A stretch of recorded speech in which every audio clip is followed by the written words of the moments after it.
দেখুন, পশ্চিমবঙ্গের দুর্ভাগ্য যদি এটা হয় যে মমতা বন্দ্যোপাধ্যায় আমাদের 15 বছরের মুখ্যমন্ত্রী ছিলেন, তাহলে অবশ্যই এটাও আমাদের সমানভাবে দুর্ভাগ্য যে ববি হাকিমের মতো একজন সাম্প্রদায়িক নেতা 15 বছর, এই 2018 সাল থেকে 26 পর্যন্ত এতদিন এত বছর ধরে মেয়রের পদটা আঁকড়ে ধরে বসেছিলেন।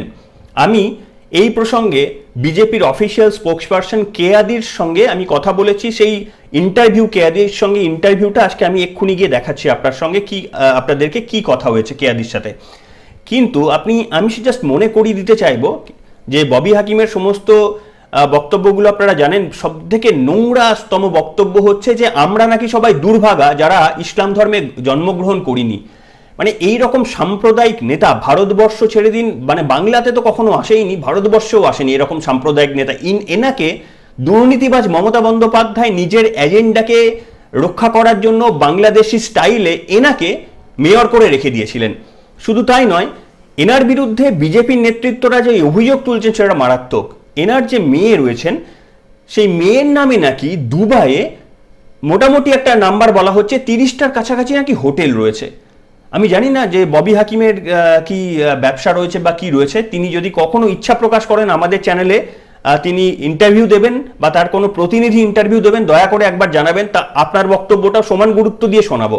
এবং আপনাকে এই প্রশ্নটা আমি করব যে আপনি কোন স্বার্থ নিয়ে বলেছিলেন যে তারা দুর্ভাগা যারা আপনাদের ইসলাম ধর্মে জন্মগ্রহণ করেনি? কেন আপনাদের ধর্মবাদ দিয়ে বাকি ধর্মকে আপনি এই রকম ভাবে অপবিত্র কথা বলার পরেও আপনার বিরুদ্ধে পদক্ষেপ নেওয়া হয়নি? এই প্রশ্নটা সরাসরি কথা দিলাম চোখে চোখ রেখেই করবো আপনাকে।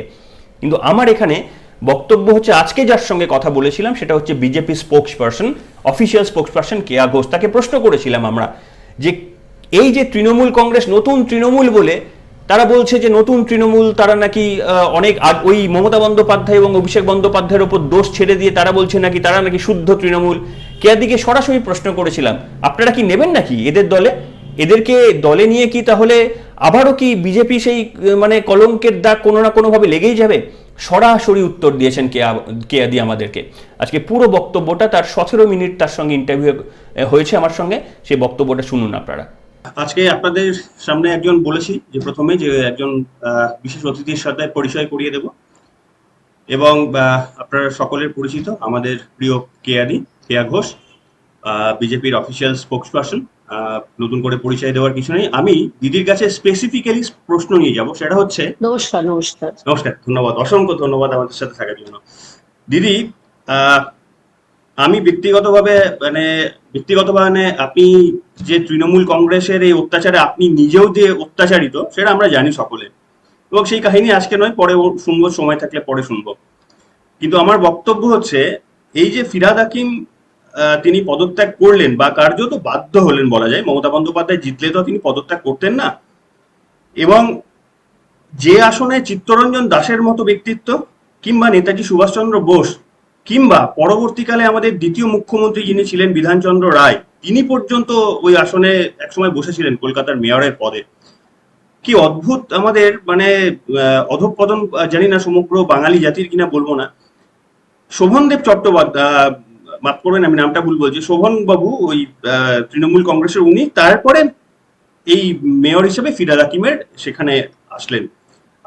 আপনি এই বিষয়টাকে কিভাবে দেখতে চাইছেন, এটা আমার প্রথম প্রশ্ন আপনার কাছে। আপনি আরেকটা নাম ভুলে গেছেন, মানে তৃণমূলের অধঃপতনটা কিভাবে হয়েছে। সুব্রত মুখোপাধ্যায় একসময় কলকাতার মেয়র ছিলেন, তৃণমূলে যখন মানে পৌরসভা দখল করেছিল। সুব্রত দা অত্যন্ত একজন, যাকে ইংরেজিতে একটা কথাতেই বলে টল লিডার ছিলেন, এবং সত্যি কথাই মানে জাতীয় রাজনীতির ক্ষেত্রে সুব্রত মুখোপাধ্যায় একটা নাম ছিলেন। সুব্রত মুখোপাধ্যায়ের পরে শোভন চট্টোপাধ্যায়, আমরা যাকে জল শোভন বলতাম। যাই হোক, তার অনেক পরে শুনেছি কি কি আমি জানি না।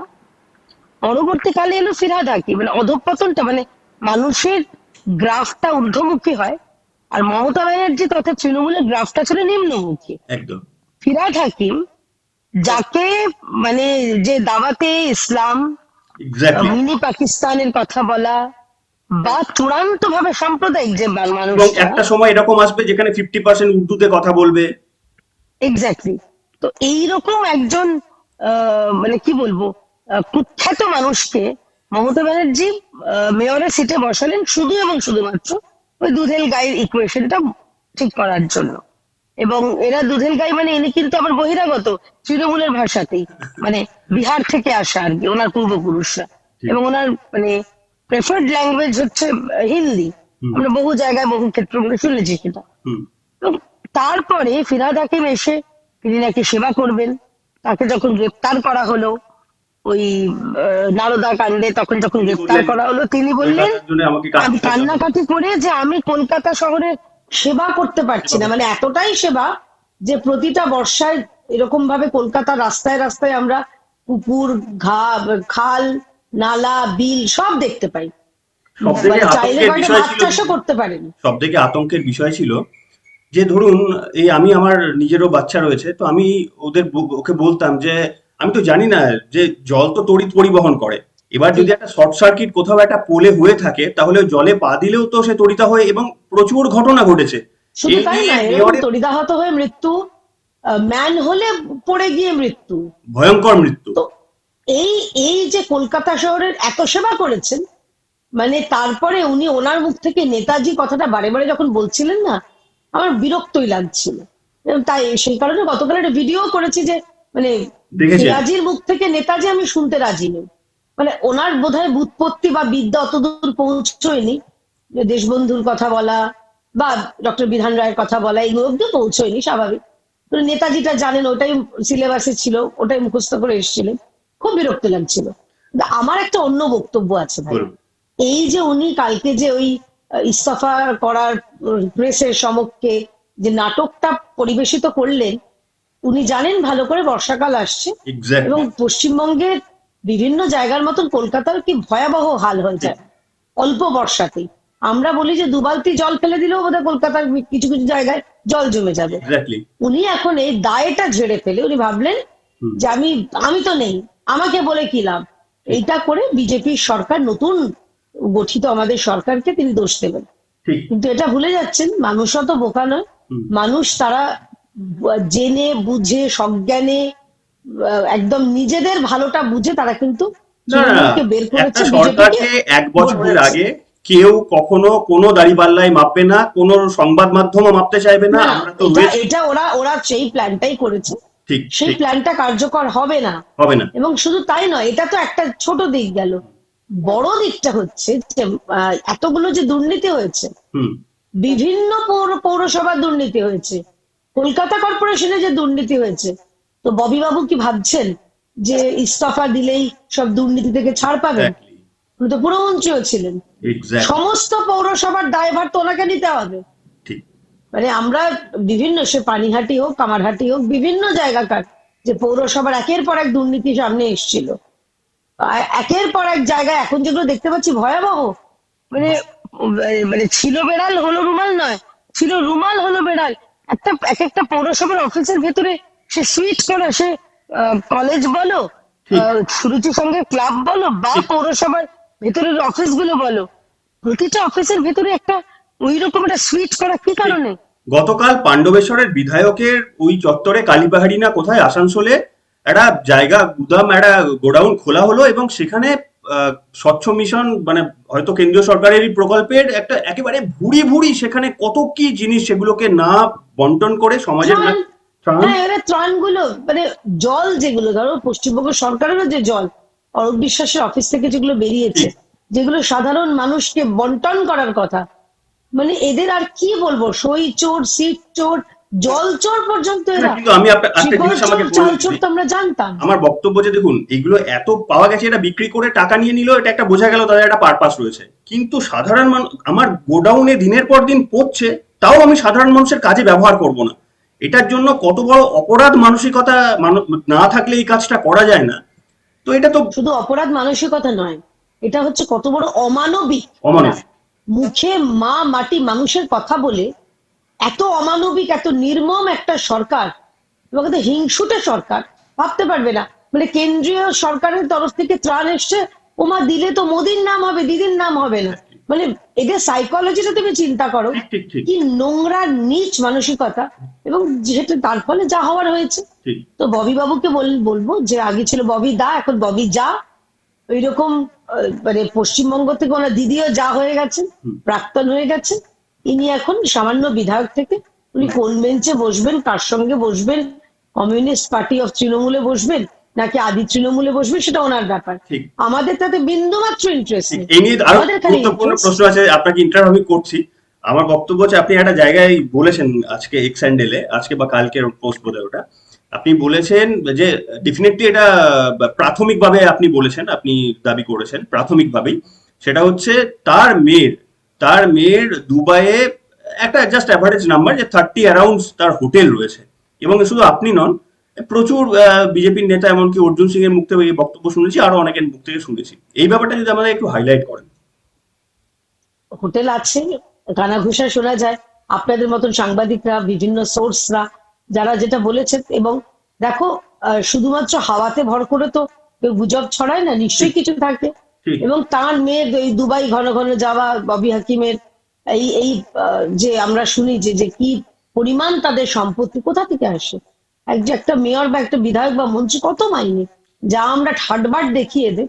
সুতরাং আমি জানি না ওনার নিজের নামে আছে না অন্য কারো নামে আছে, কিন্তু কোনো দুর্নীতি ছাড় দেওয়া হবে না, কাউকে ছাড় দেওয়া হবে না। এটা আপনি, আমাদের আমি এবার একটু মাননীয় contradict করি। স্বরাষ্ট্রমন্ত্রী বলেছেন। আপনাকে একটু কন্ট্রাডিক্ট করি এবার, কেন আপনি বলছেন যে ছাড় দেওয়া হবে না? কারণ এখন তো একটা নতুন পদ্ধতিতে ছাড় পাওয়ার জন্য চেষ্টা করা হচ্ছে, সেটা হচ্ছে নতুন তৃণমূল, এবং তারা চেষ্টা করছে নতুন তৃণমূল, ঋতব্রত বন্দ্যোপাধ্যায়ের বাংলা মডেল। এবং আপনি জানেন সংসদে গিয়ে আগামী 8 তারিখে মমতা বন্দ্যোপাধ্যায় যাচ্ছেন, এবং সেখানে যেটা কমিউনিস্ট পার্টি অফ তৃণমূল হয়েছে, কমিউনিস্ট পার্টি অফ তৃণমূল হয়েছে বা মার্কসিস্ট তৃণমূল হয়েছে, ওইটার কথাই তো। হ্যাঁ, তো এইখানে এখন তো জানি না, দেখুন, একটা খুব গুরুত্বপূর্ণ বিষয়, সেটা হচ্ছে সংসদে বেশ কিছু বিল পাস করতে হবে, এবং হওয়াটা দেশের জন্য জরুরি। হয়তো এক দেশ এক ভোট এক আইন, কিংবা ধরুন এক দেশ এক ভোট, এই সমস্ত যে এখনো পেন্ডিং বিষয়গুলো রয়েছে, এর জন্য বিজেপির নাম্বার নেই। কিছুদিন আগে পর্যন্ত, 1.5 মাস আগে, মহিলাদের সংরক্ষণের একটা বিল, সেটা পর্যন্ত বিজেপি পাস করাতে পারেনি। এইখানে শোনা যাচ্ছে 2/3 আসন নিয়ে একেবারে এই অপারেশন লোটাসের মতো করে আগামী 8 তারিখের মধ্যে একটা বড় অংশের তৃণমূল, মোটামুটি 18 থেকে 22 জনের মতো গিয়ে তৃণমূল থেকে বেরিয়ে সরাসরি বিজেপিতে যোগদান করতে পারে। এইখানে আমাদের অত্যন্ত দুর্ভাগ্য, মানে আমাদের মন্দ, খুব বাজে এবং বাজের মধ্যে একটা বেছে নিতে হচ্ছে, যে এই না 18 না না না না, আমি এখানেই থামিয়ে দিচ্ছি। বলুন বলুন। ভারতীয় জনতা পার্টিতে আমাদের রাজ্য সভাপতি শ্রমিক দাস স্পষ্ট বলে দিয়েছেন যে কাউকে যোগদান করানো হবে না, আগামী 3 মাস যোগদান করানো হবে না। আর যদি আপনার কথাটা, যদি যেটা বলছেন, ওটা তো আপনি বলছেন সপ্তাহ দেড়েকের মধ্যে হবে, এটা বাদল অধিবেশনে শুরু হবে সংসদে। ভারতীয় জনতা পার্টি, খুব ফ্র্যাঙ্কলি স্পিকিং, আমাদের যখন একজনও সংসদ ছিল, মানে শ্রদ্ধেয় শ্রী অটল বিহারী বাজপেয়ী যখন ছিলেন, তখনও আমরা আমাদের যে আদর্শ সেটার থেকে বিচ্যুত হইনি। যখন অ্যাবসলিউট মেজরিটি ছিল, তখনও আদর্শ থেকে বিচ্যুত হয়নি। এখনো অনেক শকুনরা ভেবেছিল যে হয় নীতিশ কুমারের দল বা চন্দ্রবাবু নাইডুর দল তারা হয়তো প্রত্যাহার করবেন, তারা খুব আনন্দ করছিলেন, কিন্তু সেটিও হয়নি। সুতরাং তাদের সব গুড়ে, মানে বা স্বপ্নে জল ঢেলে এটুকু বলতে পারি, বিজেপি আদর্শচ্যুত হয় না।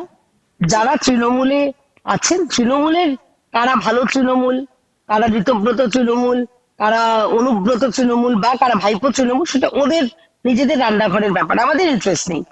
আমরা খালি এটুকু বলতে চাই যে মমতা বন্দ্যোপাধ্যায়, তার যে এত নেতৃত্ব, সেই নেতৃত্ব দম কোথায় গেল? সর্বময়ী নেত্রী, মানে ভারতবর্ষের ভবিষ্যৎ প্রধানমন্ত্রী নাকি হবেন, এত কিছু হয়ে তিনি সামান্য একজন সাংসদকে বলেছিলেন যে তোমার সিটটা থেকে তুমি সরে যাও, আমি আবার দাঁড়াবো, আমি সংসদে যাব। এবং ইউসুফ পাঠান, কাকে দিয়ে বলেছিলেন, আশা করি ওয়াকিবুল আছেন। হ্যাঁ, ইউসুফ পাঠান, ওই ওই না না, আমি ওটা বলছি না দিদি। শিল্পপতি, হ্যাঁ। শালবনের শিল্পপতি, ঠিক আছে। এবার আমি বলছি যে মমতা ব্যানার্জির কথা তো উনি একদম রিজেক্ট করে দিলেন। মমতা ব্যানার্জি রাজ্যসভা যেতে পারবেন না, রাজ্যসভা আমাদের যা সংখ্যা আছে এখন, রাজ্যসভার যদি ভোটাভুটি হয় একদম হেরে যাবেন। উনি রাজ্যসভার কোনো সাংসদকে বলতে পারবেন না। লোকসভাকে বলেছিলেন, লোকসভার যার কথা বলেছিলেন, অন্যান্য কোনো জায়গা ওনার জন্য সেফ না। মানে ভাবতে পারছো কি অবস্থা মমতা ব্যানার্জির? তাকে নিজের সেফ সিট, যদি উনি ধরুন বিধানসভাতেও দাঁড়াতে চান, মেটিয়াবুরুজ খুঁজতে হবে, না না, শোনা যাচ্ছে এরকম জায়গা খুঁজতে হবে, বা মুর্শিদাবাদ খুঁজতে হবে সাংসদ হওয়ার জন্য। ভাবতে পারছো? মানে উনি এখন দেখছেন সে আশ্রানির মতন, আধা বাদিকে অর্ধেক ডাল দিকে পেছনে কেউ নেই। মমতা ব্যানার্জি তাই অবস্থা হয়েছে, একদিকে ভাইপো একদিকে ঋতব্রত, আর মাঝখানে ওনার পেছনে কেউ নেই। হ্যাঁ, ঠিক আছে। তো আমি আবার একটু ফিরে যাচ্ছি এই কিছুদিন আগে নির্বাচনের একেবারে শেষ লগ্নে যখন প্রচারে গিয়েছিলেন, আপনার যখন সময় হয়ে যাবে আমাকে একটু কনসাস করবেন। তো হ্যাঁ, হ্যাঁ, নির্বাচনের একেবারে লাস্ট প্রশ্ন রাখছি।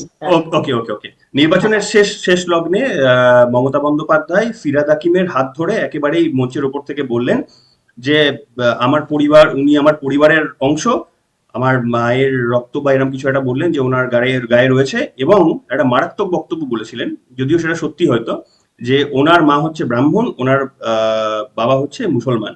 এবং তারপরে ফিরহাদ হাকিম বাবুর মুখটা আমি দেখেছিলাম কিছুটা হলো বিবর্ণ হয়েছিল, হয়তো কিছুটা অস্বস্তিতে পড়েছিলেন, তার কারণ এটাও একটা মানে স্পেসিফিক এজেন্ডা রয়েছে, মানে এইটা নিয়েও একটা বড় কিছু আমাদের রয়েছে, মাফ করবেন, আপনাদের কিছু একটা বক্তব্য রয়েছে এই বিষয়টা দুদিন আগে। না না, আমি ওইটা এক্স্যাক্টলি বলতে চাইনি, ঠিক আছে, এনিওয়ে। তো এই টাইপের আমি বলছি ওনার স্ত্রীও তো হিন্দু, ববি বাবুর স্ত্রীও তো হিন্দু, সে যাই হোক ব্যক্তিগত, উনি যদি সত্যি লাভ করেন আলাদা কথা, কিন্তু অদ্ভুত ভাবে এত প্রেম এত ভালোবাসা, বাচ্চাগুলোর নাম বলতে হিন্দু বাচ্চা হয় না, এরা এত সেকুলার এত ধর্ম নিরপেক্ষ। আমাকে এই প্রশ্নের উত্তরটা আমি অনেকটা জিজ্ঞেস করেছি, পাইনি ভাই, যে তোমরা যদি সত্যি ধর্ম নিরপেক্ষ হয় এবং আলাদা ধর্মে দুজন বিয়ে করলো, সবসময় এটা কেন হয় ভাই, যে স্বামীর যে ধর্ম অর্থাৎ ইসলাম, বাচ্চাগুলোর নাম সেই ধর্মেরই হবে, সেই ইসলাম নাম হবে, কেন আমাদের কোনো হিন্দু নাম তো রাখে না? আসলে এরা কেউ ধর্ম নিরপেক্ষ নয়, এদের চিন্তা, এদের ভাবনা, এদের প্ল্যান সবকিছু অন্যরকম, এবং এরা হচ্ছে কট্টর ইসলামপন্থী। ববি হাকিম যিনি মিনি পাকিস্তানের কথা বলেছেন, এটা আর যাই হোক ধর্ম নিরপেক্ষতা নয়, এবং ববি হাকিম যিনি বলেছেন দাওয়াতে ইসলামের কথা, এটা আর যাই হোক ধর্ম নিরপেক্ষতা নয়, এবং ববি হাকিম যিনি বলেছিলেন যে আমি অপেক্ষা করছি সেই দিনের জন্য যেদিন 50% মানুষ উর্দুভাষী হবেন, এটা আর যাই হোক ধর্ম নিরপেক্ষতা নয়। তাই টুপি পরাবেন না, আপনি জিতেছেন কেন ভালো করে জানেন, ওই অঞ্চলের বন্দর অঞ্চলে আপনার দুধেল গায়ে ভোটের সংখ্যা বেশি তাই জিতেছেন। যেদিন এই ইকুয়েশন পাল্টাবে বা ওখানকার যারা মুসলমান যারা বুঝতে পারবে যে আমাদেরকে তৃণমূল শুধু এবং শুধুমাত্র ভোট হিসেবে ব্যবহার করেছে, তেজপাতার মতো ফেলে দিয়েছে, তারাও কখনো না কখনো তাদের মতামত বলবো না মতবাদ বলবো সেটা পাল্টাবে, তখন ববি হাকিমও হারবেন। আমার লাস্ট প্রশ্ন, এটাই লাস্ট শিওর, সেটা হচ্ছে আমার দর্শকরা প্রচুর প্রশ্ন করে আমাকে যে মানে এই যে একটা নতুন তৃণমূল কাছাকাছি আসার চেষ্টা করছে, যেখানে অনেক দুর্নীতিগ্রস্ত নেতারাও মমতা বন্দ্যোপাধ্যায়কে খুব গালিগালাজ করছেন, ভাইপোকে খুব গালিগালাজ করছেন, এবং এমন বলছেন যে ওরা খুব বাজে আমরা ভালো, এই জায়গাটা কি আপনাদের নোটিশে রয়েছে? আপনারা কি এটাও ভালো করে বুঝতে পারছেন যে কিছু লোক ওই অভিষেক বন্দ্যোপাধ্যায় মমতা বন্দ্যোপাধ্যায়কে গালি দিয়ে নিজেদেরকে বাঁচাতে চাইছেন, এটা কি ধরছেন আপনারা? এটা আমার লাস্ট প্রশ্ন।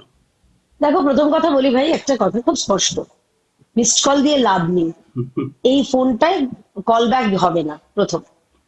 দ্বিতীয় কথা হচ্ছে 4 তারিখের আগে আপনাদের মনে হয়নি তো, 4 তারিখ দুপুর 12টা অব্দি আপনাদের মনে হয়নি তো মমতা ব্যানার্জি অভিষেক ব্যানার্জি এত দুর্নীতিগ্রস্ত, এত একনায়কতন্ত্র চালান, এত ডিক্টেটরশিপ চালান, এত হিটলারগিরি করেন? তখন মনে হয়নি। ফলাফলটা যদি 4 তারিখে অন্যরকম হতো, পুরো উল্টে যেত ফলাফলটা, তখন এদের অত্যাচার আরো বেশি হতো, একদম এদের আমাদের বিজেপির উপর অত্যাচার আরো বেশি হতো, বাড়াবাড়ি রকমের হতো। তাই কে ভালো কে খারাপ কে মন্দ আমি জানি না, আমি খালি একটাই জিনিস জানি, তৃণমূল একটা চোর জোচ্চোরের দল। আমরা যেটা মিছিলে বলি 1 2 3 4, তৃণমূলের সবাই চোর, এইটা সবসময় মাথায় রাখতে হবে। অসংখ্য ধন্যবাদ আপনার সময়ের জন্য দিদি, পরে কখনো কথা হবে। ধন্যবাদ। নিশ্চয়ই।